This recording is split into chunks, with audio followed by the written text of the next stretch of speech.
बिस्मिल्लाहिर्रहमानिर्रहीम। आज हम जो टॉपिक पढ़ने जा रहे हैं वो है solution of Schrodinger wave equation for free particle, या आप कह सकते हैं कि पार्टिकल इन अ बॉक्स, या आप कह सकते हैं कोई इनफाइनाइट वेल। तो हमारे पास क्या है कि एक हमने इनफाइनाइट वेल कंसीडर किया। ठीक है, ये हमारे पास एक एक्स एक्सिस है, एक वाई एक्सिस है, और इसके अंदर हम ये कह रहे हैं कि हमारे पास क्या है कि इस वेल के अंदर आपके पास जो वी ऑफ एक्स है वो ज़ीरो है, और इसके बाहर अगर आप चले जाएं तो वी ऑफ एक्स आपके पास क्या है, इन्फिनिटी है। और आपके पास जो इसकी रेंज है एक्स एक्सिस की, वो X is equal to zero से X is equal to L तक है। अब आपने क्या किया कि consider the motion of the particle of mass m within two walls of a box at a distance capital L apart along X axis. तो हमारे पास क्या है कि हमने एक पार्टिकल की मोशन देखनी है जिसका मास m है, और इसको हमने दो वॉल्स के अंदर रखा हुआ है, किसी भी एक बॉक्स की दो वॉल्स के अंदर, जिसकी एक साइड पे जो एक्स एक्सिस पे उसकी लेंथ है, उसको एक साइड उसकी हमने एक ओरिजिन पे रखी हुई है और दूसरी किसी डिस्टेंस L पे रखी हुई है। The potential energy V of x within the wall of the box is zero and infinity at the walls and outside of the walls as shown in the figure। तो figure के अंदर मैंने भी आपको ये बात पहले भी बताई है कि इस वॉल के, इन दोनों वॉल्स के अंदर हमारे पास जो पोटेंशियल एनर्जी का फंक्शन है वो ज़ीरो है, और इस वॉल की के ऊपर और इस वॉल के बाहर जो हमारे पास पोटेंशियल एनर्जी का फंक्शन है वो इन्फिनिटी है। तो हम इसको इस तरह से लिख सकते हैं कि v of x equal to zero at zero is less than x is less than l, and v of x is equal to infinity at x is less than equal to zero and x is greater than equal to l. तो Schrodinger wave equation हमारे पास जो है one dimension में, उसको हम किस तरह से लिख सकते हैं, उसको हम लिख सकते हैं minus H cut square divide by two M D two psi by D x square plus v of x is equal to E psi of x. ये हमारे पास क्या है, श्रोडिंगर वेव इक्वेशन है। अच्छा, उसके बाद हमारे पास क्या है कि विद इन द बॉक्स और वेल हमारे पास जो वी ऑफ एक्स है वो ज़ीरो है, तो इक्वेशन में वी ऑफ एक्स की जगह पे आप ज़ीरो लगाएंगे तो जो इक्वेशन है हमारे पास वो बन जाएगी minus H cut square by two M D two psi X by D x square equal to E psi of X. तो ये D two psi by D x square equal to minus two M over H cut square E psi, इस constant को उठा के हम वहाँ पर ले गए इक्वेशन के दूसरी तरफ। उसके बाद हमने सारी चीज़ को इक्वेशन के एक साइड पे कर लिया और इक्वल टू ज़ीरो कर दिया। ये जो हमारे पास कांस्टेंट है, इस पूरे कांस्टेंट को हमने के स्केयर का नाम दे दिया, और के हमारे पास बराबर होता है two e m over H cut square. तो ये हमारे पास थी इक्वेशन नंबर वन, ये इक्वेशन नंबर टू, और ये इक्वेशन नंबर थ्री। तो अब जो हमारे पास जो इक्वेशन नंबर टू है, इक्वेशन नंबर टू को अगर हम जो है वो यहाँ पर सॉल्व करेंगे, हमारे पास एक डिफरेंशियल इक्वेशन बन रही है सेकंड ऑर्डर की।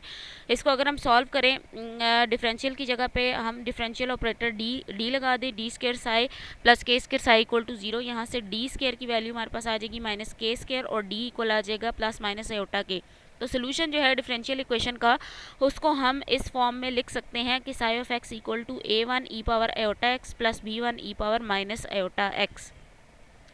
ई पावर आयोटा एक्स हमारे पास बराबर होता है कॉस के एक्स प्लस आयोटा साइन के एक्स, और बी यहाँ भी माइनस आयोटा के एक्स बराबर होगा कॉस के एक्स माइनस आयोटा साइन के एक्स।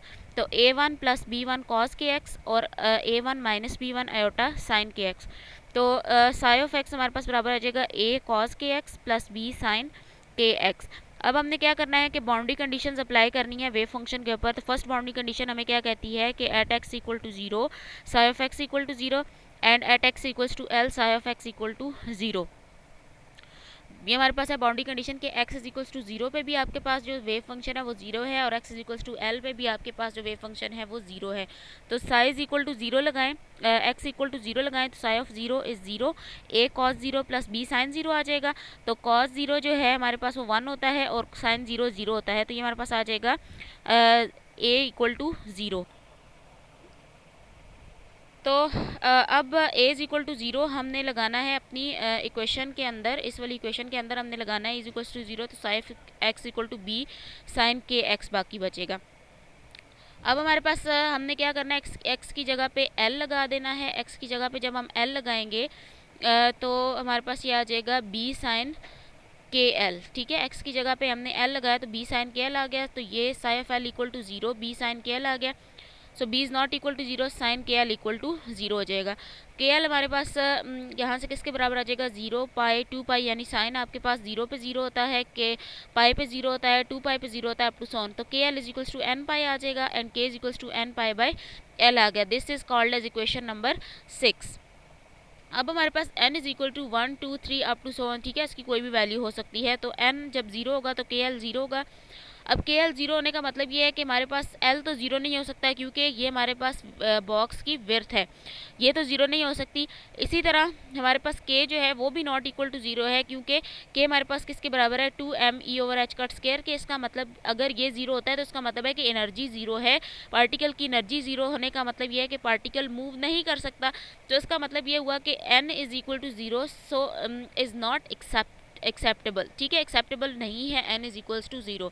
अब हमने क्या करना है, 3 एंड 6 को यूज़ करना है कि हमारे पास जो k की वैल्यू आई है n पाई बाई एल, और ऊपर जो हमने k की वैल्यू सपोज की थी 2m/h cut square under the root, यहाँ से हमने इसको सिंप्लीफाई किया, दोनों तरफ अंडर रूट लिया, दोनों तरफ स्केयर लिया। स्क्वायर लेने के बाद हमने ई एन की वैल्यू फाइंड कर ली, that is N square pi square H cut square over 2m L square.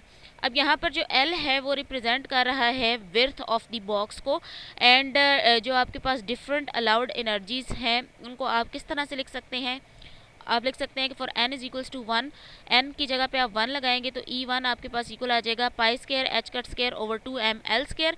n is equals to 2 के लिए आपके पास जो e2 है सेकंड लेवल की एनर्जी जो है वो आ जाएगी 4 पाई square H cut square over 2m L square. e2 आपके पास 4 टाइम्स e1 के बराबर आ जाएगा, एंड सो ऑन। दस इक्वेशन 7 जो है वो क्या शो करती है कि particle with in the bounded wall possesses the value of energy E1, E2, E3 up to so on, but not in between E1 and E2, ठीक है। अब हमारे पास जो इक्वेशन 7 है वो हमें बता रही है कि जो पार्टिकल है within the bounded wall उसमें हमारे पास एनर्जी की values E1, E2, E3 up to so on आ रही है, लेकिन इन एनर्जीज़ के बिटवीन हमारे पास कोई भी एनर्जी एग्जिस्ट नहीं कर रही। तो ये फैक्टर जो है इसको हम एक्सप्रेस कर सकते हैं इसी तरह से, बिल्कुल इसी तरह से जिस तरह के पार्टिकल जो है उसकी कुछ डिस्क्रीट वैल्यूज़ ऑफ एनर्जी हैं, तो इसकी एनर्जी हम कह सकते हैं कि एनर्जी हमारे पास क्वांटाइज्ड है।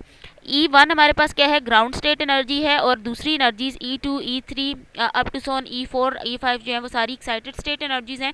तो इसको अगर हम एनर्जी लेवल डायग्राम से शो करें तो देखें सबसे नीचे आपके पास जो ग्राउंड स्टेट एनर्जी है वो क्या आ रही है, E1।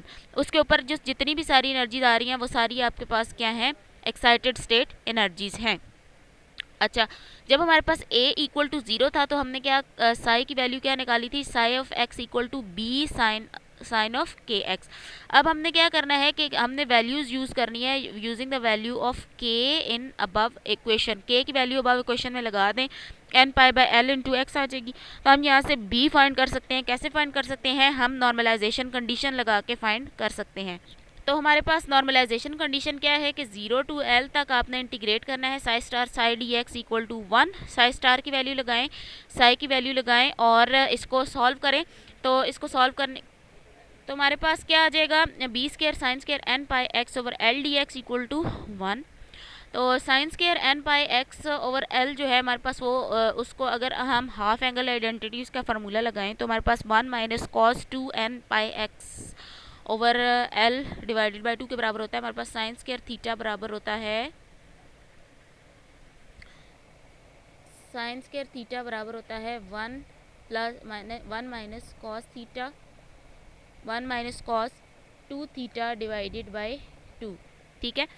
तो हमने बिल्कुल उसी तरह से थीटा की जगह पे N pi x over L लगा दिया, ठीक है। उसको सॉल्व करना है, इंटीग्रेट कर दें, दोनों को अलग अलग इंटीग्रेट करें। इंटीग्रेट कर देने के बाद आपके पास जो है वो एल की वैल्यू आ जाएगी, सॉरी बी की वैल्यू आ जाएगी under root 2 by L. Under root 2 by L आप इसके अंदर लगा देंगे क्वेश्चन नंबर 5, जहाँ पर आपने बी की वैल्यू फाइंड करने के लिए क्वेश्चन ली थी।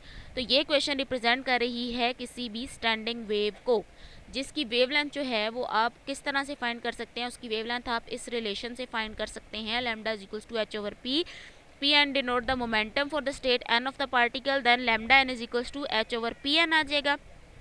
ई N is equals to P N square divided by 2m, ठीक है। ई आपको पता है कि किसके बराबर होती है, P square divide by 2m, तो P N square divided by 2m, यहाँ से P N is equals to E N under root 2m के बराबर आ जाएगा। ई एन की वैल्यू अभी आपने ऊपर फाइंड की थी, जो कि आप जो है वो इस इक्वेशन के अंदर यूज़ करेंगे, और यहाँ पी एन की जगह पे आप लगाएंगे